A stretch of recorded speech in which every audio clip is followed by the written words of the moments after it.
ফুলকো ফুলকো লুচি আর জিরা আলুর তরকারি যদি সকালবেলায় মিলে যায় তাহলে তো কোনো কথাই নেই। নমস্কার বন্ধুরা, বিপি ফুড কিচেনে সবাইকে স্বাগত। আজ আমি বানাবো জিরে আলু আর লুচি, তো পুরো ভিডিওটা দেখতে থাকুন। এখানে আমি নিয়েছি 1 বাটি ময়দা, এবারে দিয়ে দেবো সামান্য পরিমাণে লবণ আর দিচ্ছি এখানে 2 চামচ সাদা তেল। এবারে অল্প জল দিয়ে একসাথে মিশিয়ে ভালো করে ডোটাকে মাখিয়ে নেব। অল্প অল্প জল দিয়ে মাখিয়ে নেব। মাখানো আমার হয়ে গিয়েছে। আমি এটা নরম একটা ডো বানিয়েছি। এবারে 10 মিনিটের জন্য এটাকে রেস্টে রেখে দেব। 10 মিনিট আমার হয়ে গিয়েছে। এটাকে ভালো করে আরেকবার গুঁথে নেব। এবারে ছোট ছোট করে লেচি কেটে নেব। আমি এখানে বড় সাইজের লেচি বানিয়েছি, আপনারা চাইলে ছোট সাইজেও বানাতে পারেন। এবারে আমি কাঠে তেল লাগিয়ে নেব। তেল দিয়ে এটাকে ভালো করে আমি বেলে নেব। আপনারা চাইলে ছোট সাইজেও বানাতে পারেন। আমি এখানে ভটুরার সাইজে বানিয়েছি, বড় বড় সাইজের।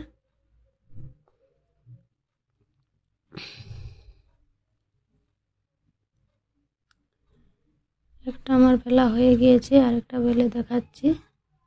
দেখুন, এইভাবে সবগুলো বেলে নেব। দেখুন আমার সবগুলো বেলা হয়ে গিয়েছে। এবারে আমি ভেজে নেব।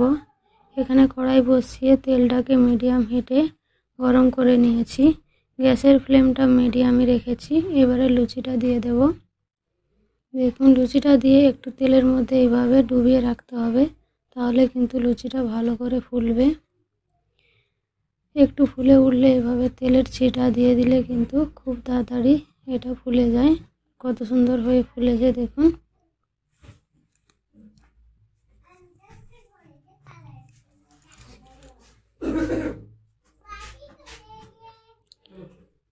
আমার লাল করে ভাজা হয়ে গিয়েছে। এবারে আমি উঠিয়ে নেব।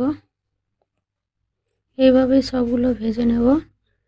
দেখুন সবগুলো আমার ভাজা হয়ে গিয়েছে। প্রত্যেকটা লুচি কিন্তু কত সুন্দর ফুলেছে। এবারে এখানে কড়াই তেলটা গড়িয়ে নিয়ে এবারে দিয়ে দিচ্ছি সরষের তেল, 1/2 চামচ জিরে আর দিচ্ছি 2টো কাঁচা লঙ্কা। সবগুলোকে ভালো করে লাল করে ভেজে নেব। এবারে দেব ঝিরিঝিরি করে আলু কেটে রেখেছিলাম, সেগুলো দিয়ে দেব। আর দিচ্ছি মটর। মটরটা নাও দিতে পারেন, থাকলে দেবেন, না থাকলে না দেবেন। এবারে দিয়ে দেবো স্বাদ মতো লবণ। এবারে দিয়ে দেবো হলদির গুঁড়ো 1/2 চামচ আর দিচ্ছি লঙ্কার গুঁড়ো 1/2 চামচ। এবারে সবগুলোকে ভালো করে মিক্স করে নেব।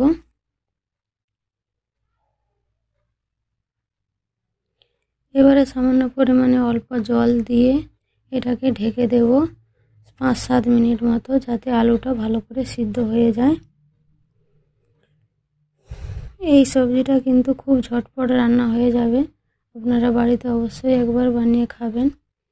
দেখুন আলুটার জলটা শুকিয়ে গিয়েছে। চেক করে নেব আলুগুলো সিদ্ধ হয়েছে কিনা। আলুগুলো সিদ্ধ হয়ে গিয়েছে। এবারে আলুটাকে আমি হাই ফ্লেম করে এটাকে ভালো করে ভেজে নেব, লাল করে। দেখুন লাল লাল করে আমার ভাজা হয়ে গিয়েছে। এবারে আমি এটাকে খুন্তির সাহায্যে আলুগুলোকে একটু ছোট ছোট টুকরো করে কেটে নেব। ম্যাশ করব না। দেখুন এইভাবে ছোট ছোট টুকরো করে দিলে কিন্তু আলুটা খেতে খুব ভালো হবে, আর ঝোলটাও খুব গাঢ় গাঢ় হয়ে যাবে। এতে কিন্তু সবজির টেস্ট কিন্তু আরও ভালো হবে, দেখতেও খুব ভালো লাগবে। বিনা মশলা দিয়েও কিন্তু খুব সুন্দর রান্না হবে। আপনারা বাড়িতে অবশ্যই একবার ট্রাই করবেন। এবারে আমি দিয়ে দেবো জল। ঝোলটা যেমন রাখবেন জলটা সেরকম আন্দাজে দেবেন। এবারে এটাকে ফুটতে দেব।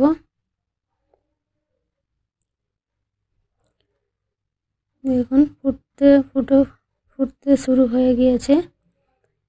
এবারে গ্যাসের ফ্লেমটা কম করে আরও 5-7 মিনিট মতো ফুটিয়ে নেব। দেখুন কোনো মশলা না দিয়েই কিন্তু সবজিটা কত সুন্দর হয়েছে। এবারে গ্যাসের ফ্লেমটা বন্ধ করে দেব। এই সবজিটা কিন্তু রুটি, পরোটা, ভাত যে কোনোর সাথে, মুড়ি সবার সাথে খেতে কিন্তু খুবই ভালো লাগবে। আপনারা অবশ্যই একবার বাড়িতে বানিয়ে খাবেন। দেখুন সবজির রঙটা কীরকম এসেছে, দেখুন বিনা মশলায় কিন্তু কালারটা কত সুন্দর এসেছে। লুচিগুলো দেখুন কত ফুলেছে আর ফুলাই রয়েছে, কিন্তু একটুও চোপসে যায়নি আর নরম, দেখুন কত সুন্দর। ভিডিওটি ভালো লাগলে অবশ্যই লাইক করবেন, চ্যানেলটিকে অবশ্যই সাবস্ক্রাইব করে নেবেন, পাশের বেল আইকনটা টিপে আমার নোটিফিকেশানটা অন করে নেবেন আমার নতুন নতুন ভিডিও পাওয়ার জন্য। এটি বাড়িতে অবশ্যই বানিয়ে খাবেন, খুব ঝটপট বানানো হয়ে যায় সকালবেলার নাস্তায়। Thank you.